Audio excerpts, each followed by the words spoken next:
नमस्कार बच्चों। स्टैटिस्टिक्स में हम टाइप्स ऑफ डेटा के बारे में बात कर चुके थे। समंक कितने प्रकार के होते हैं, आंकड़े कितने तरह के होते हैं, जिसमें हमने प्राइमरी सेकेंडरी की बात कर ली थी।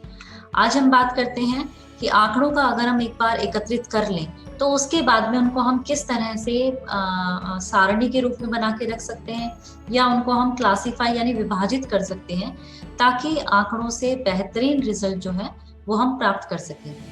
तो हम पुनः स्क्रीन शेयर करते हैं अपनी और उसी के साथ ये जान लेते हैं कि किस तरह से हम इन चीज़ों के ऊपर बेहतरीन तरीके से अच्छे से रिजल्ट जो है वो प्राप्त कर सकें।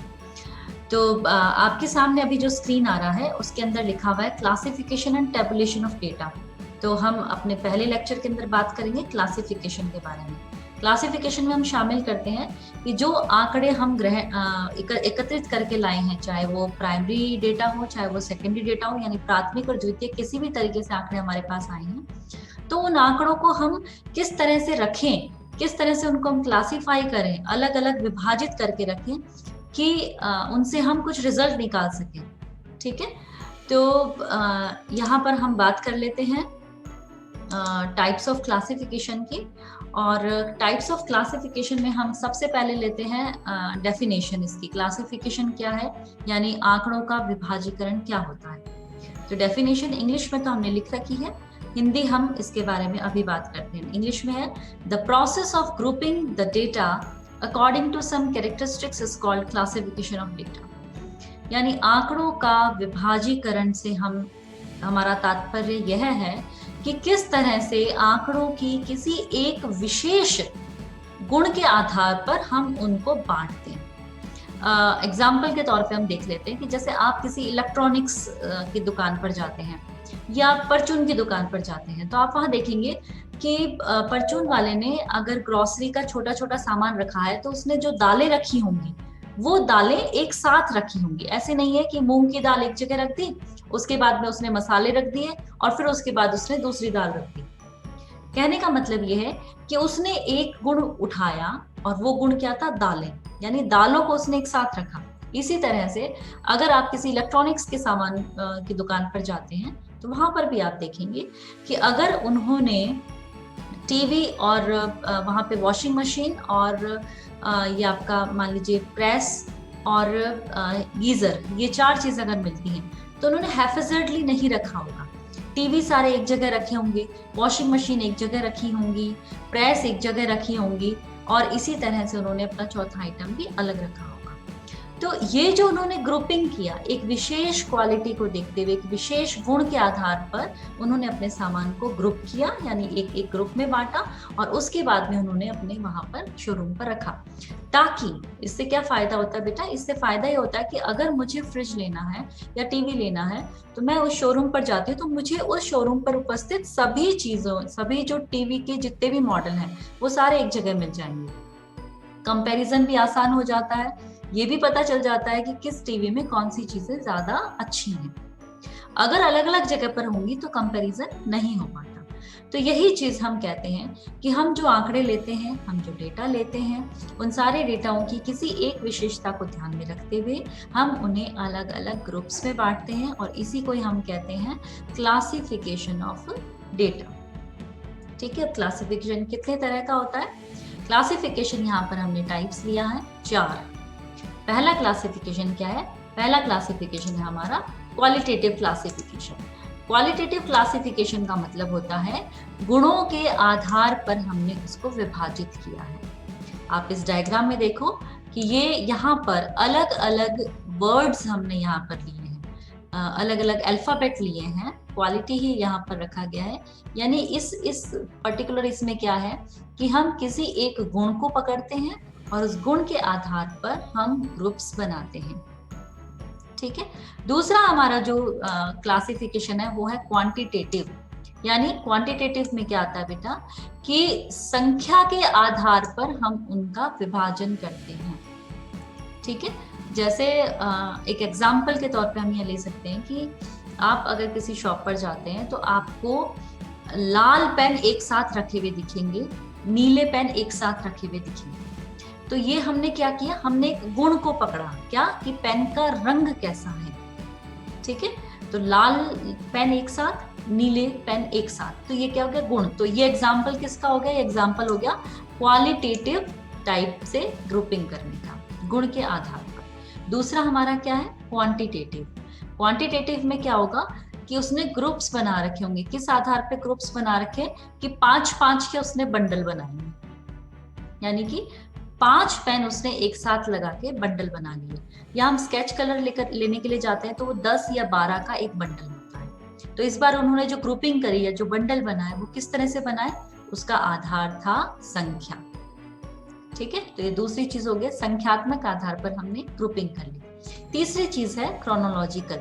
क्रोनोलॉजिकल का मतलब होता है बेटा समय के आधार पर, यानी हम अगर कुछ चीजों को घंटों, दिन या सालों के आधार पर बताते हैं, ग्रुप्स बनाते हैं, तो हम उसको कहते हैं क्रोनोलॉजिकल, यानी कि सामयिक आधार पर ग्रुपिंग करना।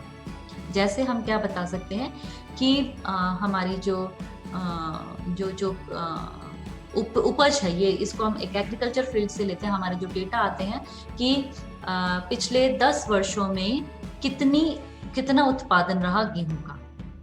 अगर हम ये बात करते हैं तो हम क्या बात कर रहे हैं, हम 10 वर्षों को आधार बना रहे हैं, तो इसलिए ये हमारा क्रोनोलॉजिकल डेटा हो गया।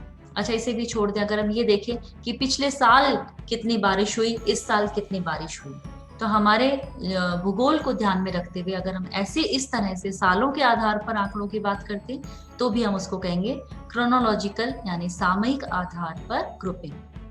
और लास्ट जो ग्रुपिंग है वो है ज्योग्राफिकल ग्रुपिंग। ज्योग्राफिकल में क्या होता है, स्थान के आधार पर विभाजित किया जाता है, स्थान के आधार पर ग्रुपिंग की जाती है। स्थान का क्या मतलब हुआ बेटा, जैसे हम ये बात करें कि अजमेर में गेहूं का उत्पादन जो है वो इतना है, जयपुर में इतना है, नागौर में इतना है, अलवर में इतना है, यानी हमने अब क्या बात की, हम कंपैरिजन कर रहे हैं, हम ग्रुपिंग कर रहे हैं, अजमेर के डेटा एक साथ रख रहे हैं, जयपुर के एक साथ रख रहे हैं, नागौर के एक साथ रख रहे हैं। तो अब जो ग्रुपिंग का जो आधार हो गया वो हो गया स्थान विशेष। तो स्थानिक आधार पर हम बात करते हैं तो हम उसको कहते हैं ज्योग्राफिकल टाइप्स ऑफ क्लासिफिकेशन। इसके बाद हम बात करते हैं टैबुलेशन की। टैबुलेशन का मतलब होता है कि जब भी क्लासिफाइड डेटा को किसी एक टेबल के फॉर्म में, यानी सारणी के आधार पर हम उसे रख लेते हैं, तो उसे हम टैबुलेशन ऑफ डेटा कहते हैं। टैबुलेशन ऑफ डेटा इन ग्रुपों के आधार पर 4 तरह का हो गया। पहला क्वालिटेटिव, गुण के आधार पर, तो यहाँ पर आप देखो वीट का, यानी कि हम क्या ले रहे हैं, फसल में एक हमने ले लिया वीट, गेहूं, और गेहूं का हमने एरिया ले लिया जितना भी उसका है। दूसरा हमने क्या लिया, चावल, यानी कि राइस लिया, और उसका एरिया भी हमने ले लिया। तो अभी हमने ये जो टेबल तैयार की है, ये पूरी की पूरी टेबल जो तैयार की है, इस टेबल को तैयार करने का जो मुख्य आधार रहा है वो रहा है फसलों का गुण, यानी कि हमने क्या लिया, गेहूं और चावल, यानी गुण के आधार पर हमने टेबल तैयार कर ली। दूसरी चीज क्वांटिटेटिव। क्वांटिटेटिव क्या है, ये देखिए आप यहाँ पर क्वांटिटेटिव का एग्जांपल कि फसल का जो खेत है, उस खेत का साइज, यानी उस खेत का आकार अगर 1 से 2 हेक्टेयर है तो 31 लाख जो किसान हैं उनके पास में 1 से 2 हेक्टेयर तक के खेत पाए जाते हैं। दूसरी चीज क्या ली हमने, 18 लाख किसानों के पास में 2 से 3 हेक्टेयर वाले खेत पाए जाते हैं। तो इस बार हमने जो डिवीजन किया, हमने जो ग्रुप बनाया, वो संख्या को बनाया, 1 से 2 हेक्टेयर, 2 से 3 हेक्टेयर संख्या। पिछली बार हमने क्या लिया था, गुण, फसल कौन सी थी, गेहूं और चावल। इस बार संख्या है, तो इसको हम क्या कहेंगे, क्वांटिटेटिव या संख्यात्मक ग्रुपिंग। एग्जाम्पल हम ले लेते हैं क्रोनोलॉजिकल, समय के आधार पर।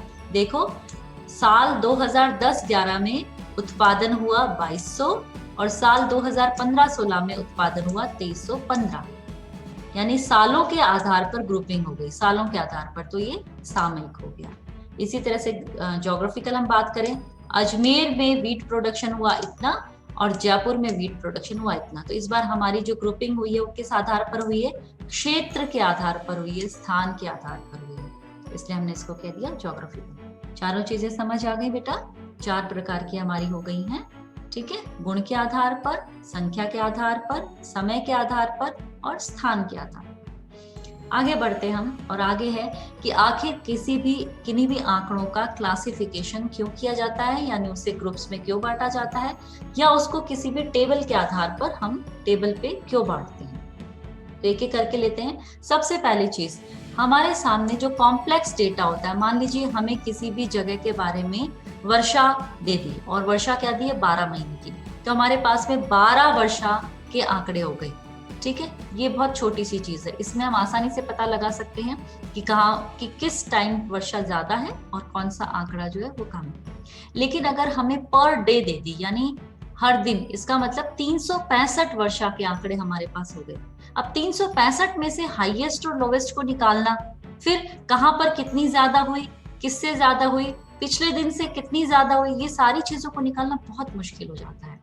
इसलिए क्लासिफाई करना या टेबुलेशन करने से वो चीज हमारी आसान हो जाती है, उसे समझना आसान हो जाता है। तो पहली चीज कि हम क्या करते हैं, to simplify the complex data, जो डेटा है हमारा उसको हम सिंप्लीफाई कर देते हैं। दूसरी चीज, टू फैसिलिटेट कंपैरिजन, एक दूसरे के साथ में तुलना आसान हो जाती है। वही चीज जो मैंने एग्जांपल दिया था कि हम इलेक्ट्रॉनिक्स की शॉप पर अगर जाते हैं तो हमारे सामने अलग अलग चीजें रखी होने से, अलग अलग जगह पे रखे होने से हम कंपैरिजन नहीं कर पाएंगे। लेकिन अगर समान प्रकार के आंकड़े एक साथ रखे हुए हैं तो हमें फटाक से पता चल जाता है कि कौन सा बड़ा और कौन सा छोटा है, तुलना आसान हो जाती है। तीसरी चीज है, स्टेटिस्टिकल एनालिसिस आसान हो जाता है। और कुछ चीजें हम अगर उनका माध्य निकालना चाहें कि एवरेज बारिश साल में कितनी हुई, वो बहुत आसान हो जाता है अगर हमने उसको छोटा कर लिया, क्लासीफाई कर लिया। चौथा पॉइंट है हमारा, टू सेव टाइम, समय बचता है, हम आसानी से निकाल सकते हैं। स्पेस, जगह बच जाती है, क्योंकि 365 आंकड़ों को अगर हम पूरे पेज पे लिखेंगे और दूसरा हम 365 आंकड़ों को छोटी सी टेबल बना के लिखेंगे तो स्पेस भी बचती है, और एनर्जी, हमारी ऊर्जा बचती है उस पूरी कैलकुलेशन को करने में, क्योंकि हमारे पास में आंकड़े इस बार अब ग्रुपिंग किए हुए हैं। फिफ्थ है, टू क्लैरिफाई सिमिलरिटी और डिसिमिलरिटी, कौन से आंकड़े एक दूसरे से समानता रखते हैं, कौन से असमानता रखते हैं, ये कंपैरिजन आसान हो जाता है।